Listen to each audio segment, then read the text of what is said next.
السلام عليكم ورحمة الله وبركاته. إن الحمد لله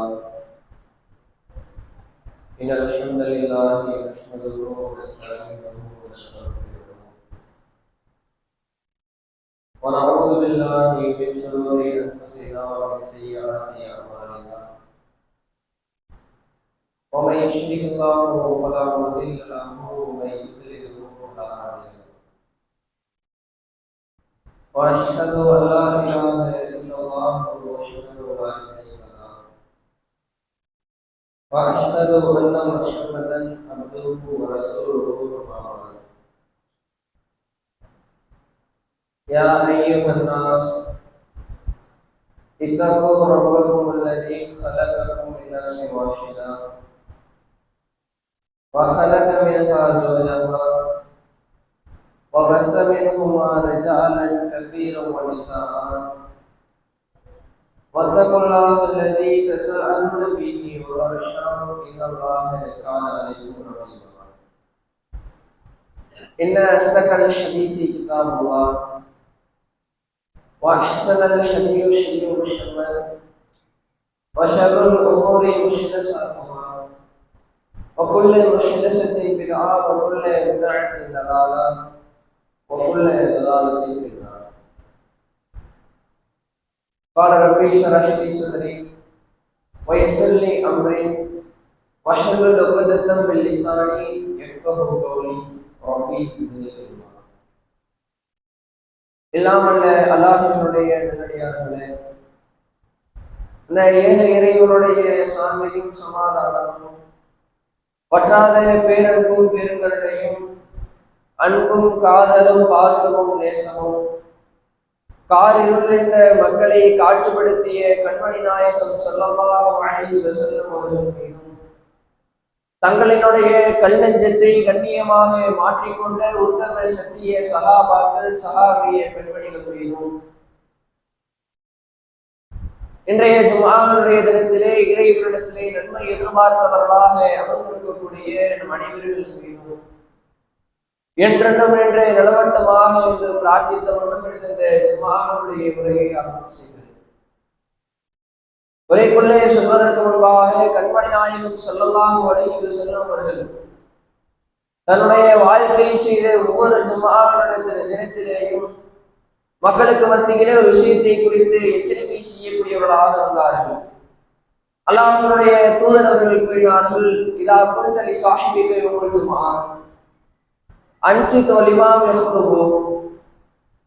ஜும்ஆவுடைய தினத்திலே இமாம் உங்களுக்கு மத்தியிலே உரை நிகழ்த்துகிற பொழுது உங்களுக்கு அருகாமையில் யாரேனும் பேசிக் கொண்டிருந்தால் அவர்களிடத்திலே நீங்கள் பேசாதீர்கள். வாய் மூடுதல் என்று சொன்னால் கூட பக்கத்தில் அகவுத்த நீங்கள் வீணான காரியத்திலே ஈடுபட்டு விட்டீர்கள் என்று சொல்லி அல்லாஹ்வுடைய தூதர்கள் இந்த ஜும்ஆவுடைய தினத்திற்கு அதிகமாக முக்கியத்துவம் கொடுப்பவர்களாக இருந்தார்கள். ஆகையால் அல்லாஹ்வுடைய தூதர்கள் இந்த விஷயத்தை குறித்து சொன்னார்களோ அதை நாம் கடைபிடிக்கக்கூடியவர்களாக இருக்க வேண்டும். பொதுவாகவே இந்த உலகத்திலே வாழக்கூடிய மனிதன் தன்னுடைய வாழ்க்கையிலே செய்யக்கூடிய ஒவ்வொரு தவறையும் தானினுடைய வாழ்க்கையிலே அதிகமான தவறுகளை, தீமைகளை, இறைவன் தடுத்த காரியங்களை, இஸ்லாமிய மார்க்கம் தடுத்த விஷயங்களை எதை தடை செய்திருக்கிறதோ அதை நான் என்னுடைய வாழ்க்கையிலே அதிகமாக செய்திருக்கிறேன், அதிகமான தீமைகளை செய்திருக்கிறேன். ஆகையால் இறைவனின் எவ்வாறு மன்னிப்பார் என்று சொல்லி அதிகமான தவறுகளை தங்களுடைய வாழ்க்கைகளை செய்யக்கூடியவராக இருக்கிறார்கள். அல்லாஹ்வுடைய தூதரவர்கள் சொல்லி காட்டினார்கள், குல்லு பனி ஆதமை சுத்தியும் இல்லை ஒன்றார். ஆதமுடைய மகன் இரவிலையும் பகலிலையும் தவறு செய்யக்கூடியவன் தான். இப்படி தன்னுடைய வாழ்க்கையில ஏராளமான தவறுகளையும் தீமைகளையும் செய்து வாழ்ந்து கொண்டிருக்கிறார்கள். இந்த உலகத்திலே நாம் எவ்வாறு வாழ வேண்டும், நம்முடைய தாழ்த்தரத்தை எவ்வாறு பதிக்க வேண்டும், எதை நோக்கி நாம் செல்ல வேண்டும் என்கிற விஷயத்தை குறித்து இந்த இஸ்லாமிய மார்க்கம் பலவிதமான முறைகளிலே சொல்லியிருக்க, இறைவனும் இறைத்தூதரும் பல கட்டளைகளை சொல்லியிருக்க, இன்றைய காலத்திலே வாழக்கூடிய முஸ்லிம் சமுதாயம் தங்களுடைய வாழ்க்கைகளை தவறான காரியத்தை நோக்கி தங்களினுடைய தாழ்த்தரத்தை பாதத்தினை பதிக்கக்கூடியவர்களாக இருக்கிறார்கள். இறைவன் இந்த உலகத்தை குறித்து என்ன சொல்லி காட்டுகிறான், துன்யா இல்லாமத்தாவல், இந்த உலக வாழ்க்கை இருக்கிறதே வீடு விளையாட்டு வேறு கிடையாது. அல்லாஹ்வுடைய தூதரவர்கள் சொல்லி காட்டினார்கள், இந்த உலகத்திலே வாழும் பொழுது ஒரு அந்நியனை போன்றோ ஒரு அழிப்போக்கனை போன்றோ வாழ்ந்து விட்டு சென்று விடு. எதற்காக சொன்னார்கள்? நம்முடைய பொருளாதாரத்தை, செல்வத்தை அதிகமாக பெருக்குவதற்காக வெளி ஊருக்கோ, வெளி மாவட்டத்திற்கோ, வெளி மாநிலத்திற்கோ, வெளி நாட்டிற்கோ சொல்கிறோம். நம்முடைய பொருளாதாரத்தை சம்பாதித்து விட்டு நாம் இறுதியாக வரக்கூடிய இடம் இது நம்முடைய இல்லத்திற்கு வரப்படுவோம். அதை போன்றதானல்ல அவங்களுடைய தூதரவர்கள் சொல்லி காட்டினார்கள், இந்த உலகத்திலே நீ வாழும் பொழுது மறுமைக்கான அமலை, சொர்க்கத்திற்கான அமலை இந்த உலகத்திலே அதிகமாக செய்து அதிகமான நன்மைகளை செய்து இந்த உலகத்திலே வாழும் பொழுது அந்த சொர்க்கத்திற்காக வாழக்கூடிய மனிதரை போன்று வாழ்ந்து விட்டு சென்று விடு. நம்முடைய செயல்பாடுகள் இவ்வாறு இருக்கிறது. நம்முடைய நன்னடத்தைகள் எதை நோக்கி சென்று கொண்டிருக்கிறது? நம்முடைய செயல்பாடுகள் எதை பறைச்சாற்றுகிறது? இந்த உலகத்திலே வாழும் பொழுது இறைவனும் இறைத்தூதரும் சொன்ன காரியங்களை கடைபிடித்து வாழ்கிறோமா? இந்த இஸ்லாமிய மார்க்கம் எதை நன்மை என்று காட்டித் தருகிறதோ அந்த நன்மையை தங்களுடைய வாழ்க்கையிலே உள்ளபூர்வமாக செய்து கொண்டிருக்கிறோமா என்பதை ஒவ்வொருவரும் நம்மை நாமே பரிசீலனை செய்து பார்த்துக் கொள்ள வேண்டும். அதிகமான தவறுகளை செய்யக்கூடியவர்கள் இறைவன் சூரா ஃபுர்கானிலே சொல்லி காட்டுகிறான், ஒரு நல்லடியார் தன்னுடைய வாழ்க்கையிலே எப்படி இருப்பாரு? தவறான காரியங்களை செய்ய மாட்டார். அவர் தன்னுடைய வாழ்க்கையில இறைவன் தடுத்த காரியங்களை செய்ய மாட்டார் என்று சொல்லி ஒரு நல்லடியாருடைய வாழ்க்கை குறித்து இறைவன் சொல்லி வருகிறான். இப்படி சொல்லிக் கொண்டே வந்து இறைவன் அடுத்ததாக ஒரு வார்த்தை சொல்லுகிறான், யார் இறைவன் தடுத்த காரியங்களை, தீமைகளை தன்னுடைய வாழ்க்கையிலே செய்து வாழ்கிறாரோ அவர்களை குறித்து இறைவன் தன்னுடைய திருமறை குர்ஆனிலே சொல்லி காட்டுகிறார், மறுமை நாளிலே வேதனை என்பது அவருக்கு இரட்டி பார்க்கப்படும். அடுத்ததாக இறைவன் சொல்லக்கூடிய வார்த்தை, அவர் தன்னுடைய வாழ்க்கையில் இல்லாமல் ஒருவர் தன்னுடைய வாழ்க்கையில் அதிகமான தீமைகளை, தவறுகளை, இறைவன் தடுத்த காரியங்களை, இஸ்லாமிய மார்க்கம் தடுத்த விஷயங்களை அதிகமாக செய்து வருகிறார். 10 வருட காலம், 20 வருட காலம், 30 வருட காலம், 40 வருட காலம், 50 வருட காலம் செய்து வருகிறார். இப்படி ஒரு மனிதர் செய்து வந்தால் ஏதோ ஒரு நொடி, ஏதோ ஒரு நேரம் இறைவனிடத்திலே, யா இறைவா, நான் என்னுடைய வாழ்க்கையில் இத்தனை ஆண்டு காலம் செய்ததெல்லாம் தவறுதான், அதிகமான தீமைகளை செய்துவிட்டேன், நீ தடுத்த காரியங்களை செய்துவிட்டேன், இந்த இஸ்லாமிய மார்க்கம் காட்டித்தராத செய்யக்கூடாது என்று சொன்ன விஷயத்தை நான் என்னுடைய வாழ்க்கைகளை அதிகமாக செய்துவிட்டேன், ஆகையால் இறைவா என்னை மன்னித்து விடு, நான் செய்த பாவத்திற்கு உன்னிடத்திலே பாவ மன்னிப்பு தேடுகிறேன், என்னை மன்னித்து விடு என்று சொல்லி எவர் இறைவனிடத்திலே ஒரே ஒரு நொடி பாவ மன்னிப்பு தேடுகிறாரோ, அதற்கு பின்பால் தன்னுடைய வாழ்க்கையை சீர்திருத்திக் கொள்கிறாரோ, நன்மை பக்கம் தங்களுடைய கரங்களை எவர் செலுத்துகிறாரோ அவர்களை குறித்து இறைவன் சொல்லி காட்டுகிறார்.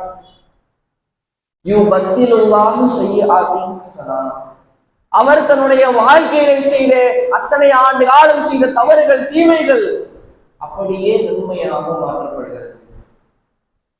இதை போன்ற கூலியை, நன்மையை யாராவது தருவார்களா?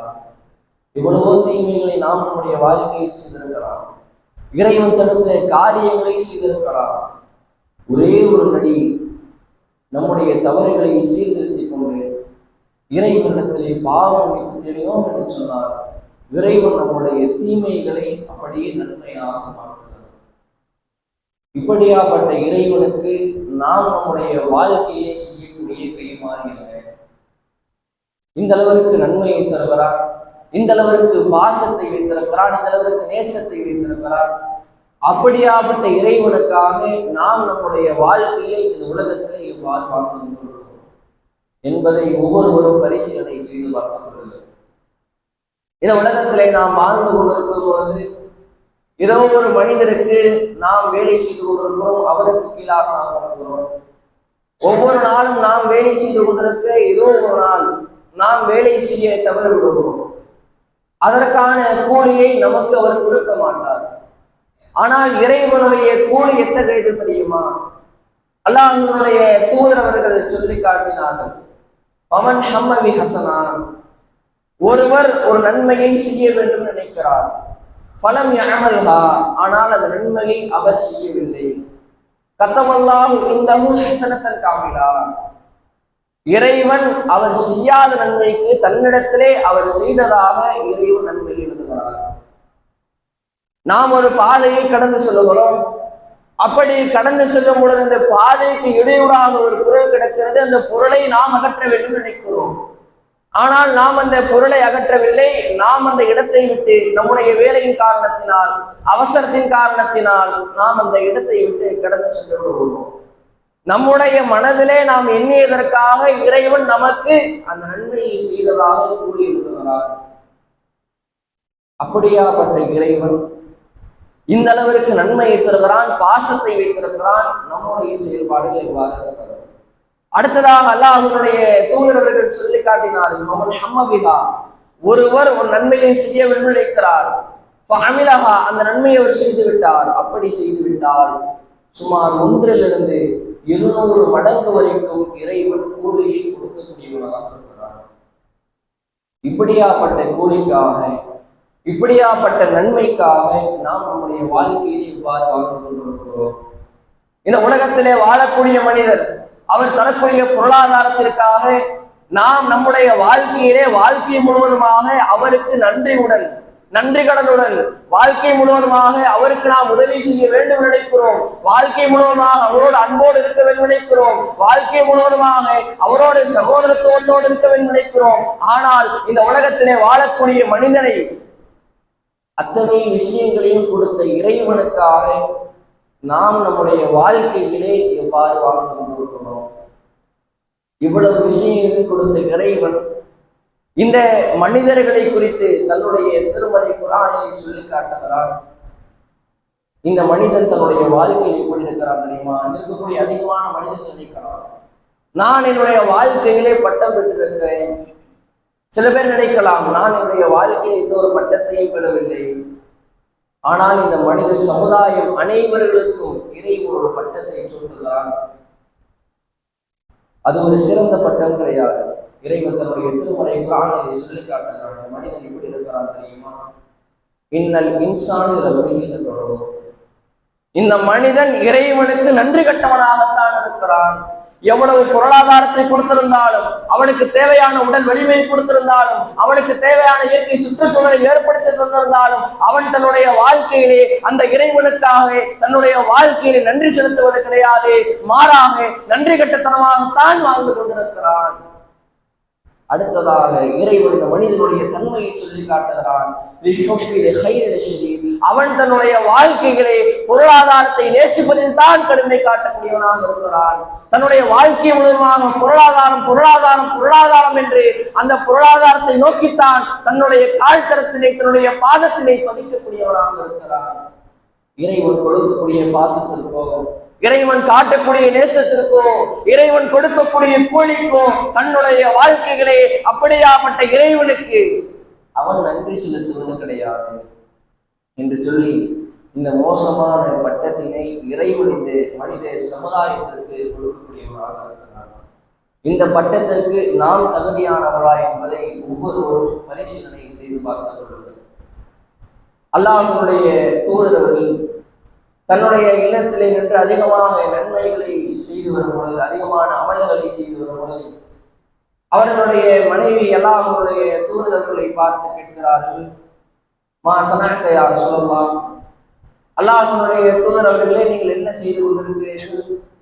நீங்களும் முன்பின் பாவம் மன்னிக்கப்பட்ட தூதராக, நபியாக, மனிதராக இருக்கிறீர்கள். நீங்கள் எதற்காக இந்த அளவிற்கு கஷ்டப்பட்டு இறைவனிடத்திலே நன்மையை செய்ய வேண்டும், இந்த அளவிற்கு கஷ்டப்பட்டு அமல்களை செய்ய வேண்டும் என்று சொல்லி அவர்களுடைய மனைவி அல்லாஹ்வுடைய தூதர்களை பார்த்து கேள்வி எழுப்புகிறார்கள். அப்பொழுது அல்லாஹ்வுடைய தூதர்கள் சொன்ன வார்த்தை, அஃபலா அன் அகூன அப்தன் ஷகூரா, நான் இறைவனுக்கு ஒரு நன்றி உள்ள அடியாராக இருந்து விடக்கூடாதா? முன்பின் பாவங்கள் மன்னிக்கப்பட்டு தன்னுடைய வாழ்க்கையிலே இறைவனிடத்திலே நின்று அதிகமாக அமல்களை, தொழுகைகளை, இறைவன் காட்டி தந்த நன்மையான விஷயங்களை செய்தே ஒரு நபர் சொன்ன வார்த்தை, நான் என்னுடைய வாழ்க்கையிலே இறைவனுக்கு நன்றி உள்ள அடியாராக இருந்து விடக்கூடாதா? நாம் எல்லாம் எவ்வாறு இருந்து கொண்டிருக்கிறோம்? நாம் எல்லாம் எம்மாத்திரம் என்பதை ஒவ்வொருவரும் பரிசீலனை செய்து பார்த்துக் கொண்டிருக்கிறோம். அல்லாஹ்வுடைய தூதரவர்கள் இறைவனுடைய பாசத்தையும் நேசத்தையும் நபித்தோழர்களுக்கு மத்தியிலே சொல்வதற்காக ஒரு சம்பவத்தை சொல்லி காட்டுகிறார்கள். ஒரு பெண்மணி தன்னுடைய வாழ்க்கைகளே தன்னுடைய குழந்தை இழந்து விட்டு தேடிக் கொண்டிருக்கிறார். அப்பொழுது தன்னுடைய குழந்தை கிடைத்த மாத்திரத்திலேயே தன்னுடைய நெஞ்சோடு கட்டி இணைத்து பாசத்தையும் நேசத்தையும் வெளிக்காட்டுகிறார். அப்பொழுது நபித்தோழர்களை பார்த்து அல்லாஹ்வுடைய தூதரவர்கள் கேட்டார்கள், இந்த பெண்மணி தன்னுடைய குழந்தையை நெருப்பிலே தூக்கி எறிவாளா? உடனே சஹாபாக்கள் எல்லாம் ஆச்சரியப்பட்டு கேட்கிறார்கள், அல்லாஹ்வுடைய தூதரவர்களை எவ்வாறு இந்த அளவிற்கு பாசத்தை வெளிக்காட்டுகிறாள், நேசத்தை வெளிக்காட்டுகிறாள், அன்பை வெளிக்காட்டுகிறாள், இந்த பெண்மணி எவ்வாறு தன்னுடைய குழந்தையை நெருப்பிலே தூக்கி எறிவார்? ஆச்சரியத்தோடு கேட்கிறார். அப்பொழுது அல்லாஹ்வுடைய தூதர்கள் சொன்னார்கள், அல்லாஹ் இருக்கிறானே அலைஹமு இபாதி, தன்னுடைய அடியார்கள் மீது இந்த பெண்மணி காட்டக்கூடிய பாசத்தை நேசத்தை விட அதிகமாக நேசம் கொண்டவனாக, பாசம் கொண்டவனாக, அன்பு கொண்டவனாக இருக்கிறான் என்று சொல்லி அல்லாஹ்வுடைய தூதர்கள் அந்நேரத்திலே இறைவனுடைய பாசத்தை ஒப்பனை செய்து காட்டினார்கள். இன்னும் ஏராளமான விஷயத்தை நாம் எடுத்துக் கொள்ளலாம். நாம் எந்த இடத்திலேயும் நம்ப வேண்டாம். நாம் நம்முடைய வாய்களை அசைப்பதின் காரணத்தினால், சுப்ஹானல்லாஹ், அல்ஹம்துலில்லாஹ், அல்லாஹ் அக்பர் சொல்வதன் காரணத்தினால் கடல் முறையளவிற்கு பாவங்கள் இருந்தாலும் அந்த பாவங்கள் மன்னிக்கப்படுகிறது. இவ்வளவோ விஷயங்கள் நாம் நம்முடைய வாழ்க்கையில அன்றாட தொழக்கூடிய தொழுகை, அந்த தொழுகைக்கு மிக முக்கியமான விஷயம் உழு. அந்த உழு செய்வதன் காரணத்தினால் நம்முடைய கரங்களினால் செய்த பாவங்கள் வெளியேறுகிறது, நம்முடைய முகத்தினால் செய்த பாவங்கள் வெளியேறுகிறது, நம்முடைய கால்கள் எந்தெந்த தீமைகளை நோக்கி நடந்ததோ அந்த தீமைகள் எல்லாம் நம்முடைய கால்களிலிருந்து வெளியேறுகிறது. இந்த அளவிற்கு நேசத்தையும் பாசத்தையும் வைத்திருக்க நாம் நம்முடைய வாழ்க்கையிலே சிறு சோதனை வந்துவிட்டால், சிறு கஷ்டங்கள் வந்துவிட்டால், இறைவனை மறித்துவிட்டு நாம் தவறான வழிக்கு செல்லக்கூடியவர்களாக இருக்கிறோம். அதிகமான மனிதர்கள் சொல்லக்கூடிய விஷயம், நான் என்னுடைய வாழ்க்கையிலே பொருளாதாரம் இல்லாமல் வாழுகிறேன், பொருளாதாரம் இல்லை என்று சொன்னால், பொருளாதாரம் மட்டும் தன்னுடைய வாழ்க்கையில் அதிகமாக இருந்துவிட்டது என்று சொன்னால், நான் என்னுடைய வாழ்க்கையில் சந்தோஷமாக இருந்து விடுவேன். பொருளாதாரம் இல்லாத காரணத்தினால் தான் நான் தவறான பாதைக்கு சென்று கொண்டிருக்கிறேன், தீமையான பாதைக்கு சென்று கொண்டிருக்கிறேன் என்று சொல்லி இறைவன் தடுத்த காரியங்களை செய்து கொள்ளக்கூடியவர்களாக இருக்கிறார்கள். அவ்வாறு இல்லாமல் நாம் நம்முடைய வாழ்க்கையிலே இறைவன் காட்டக்கூடிய பாசத்திற்கும் நேசத்திற்கும் அதிகமாக நன்றி செலுத்தக்கூடியவர்களாக இருக்க வேண்டும் என்று சொல்லி நான் என்னுடைய முதல் உரையை முடித்துக் கொள்கிறேன். வாசல் அவ்வானா அல்ஹம்துலில்லாஹி ரப்பில் ஆலமீன். அஸ்ஸலாமு அலைக்கும் வரஹ்மத்துல்லாஹி வபரகாத்துஹு.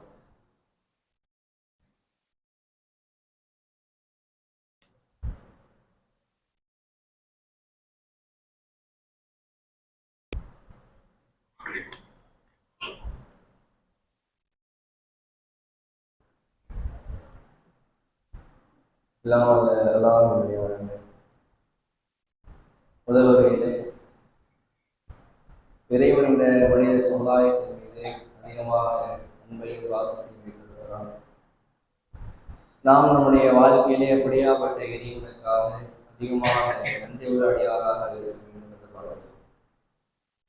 அதே போன்று இந்த இஸ்லாமிய மார்க்கத்திற்காக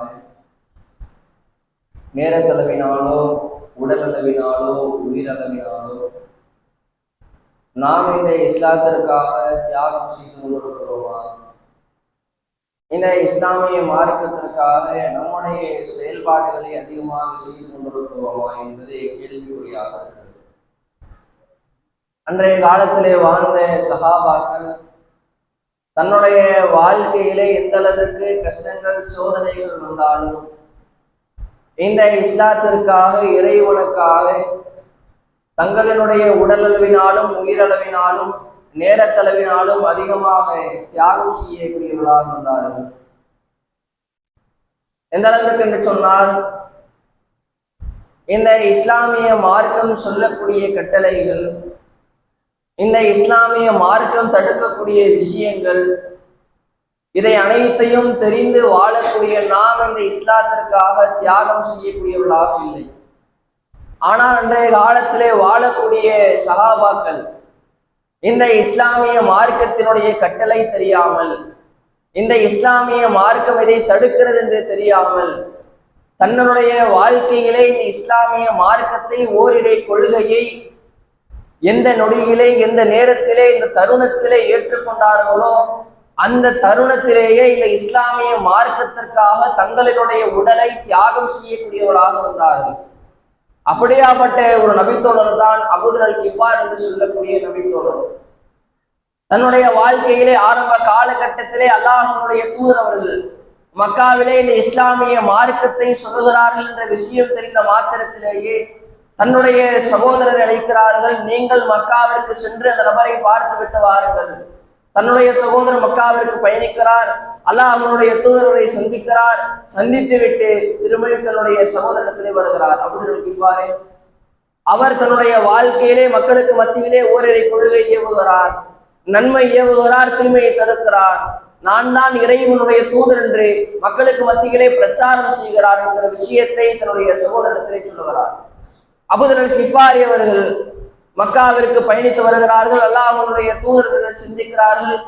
சந்தித்த மாத்திரத்திலேயே எந்த நொடியிலே இந்த தருணத்திலே இந்த நேரத்திலே சந்தித்தார்களோ அந்த இடத்திலேயே இந்த இஸ்லாமிய மார்க்கத்தை அல்லாஹ்வுடைய தூதர்கள் ரத்தின சுருக்கமாக அந்த நபித்தோழருக்கு சொல்லுகிறார்கள்.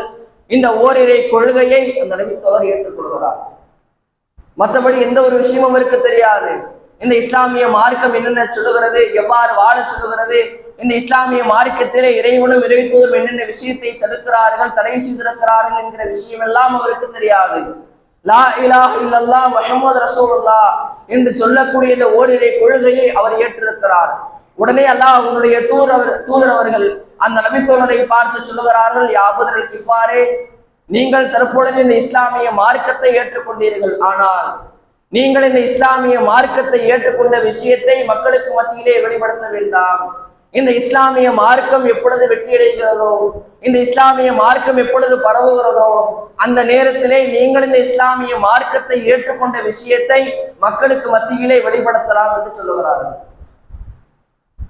உடனே அபூதர் கிஃபாரி அவர்கள் அந்த இடத்தை விட்டு கடந்து சென்று குறைஷினுடைய கூட்டம் அவருடைய சபை எங்கு இருக்குமோ அந்த சபைக்கு செல்லுகிறார்கள்.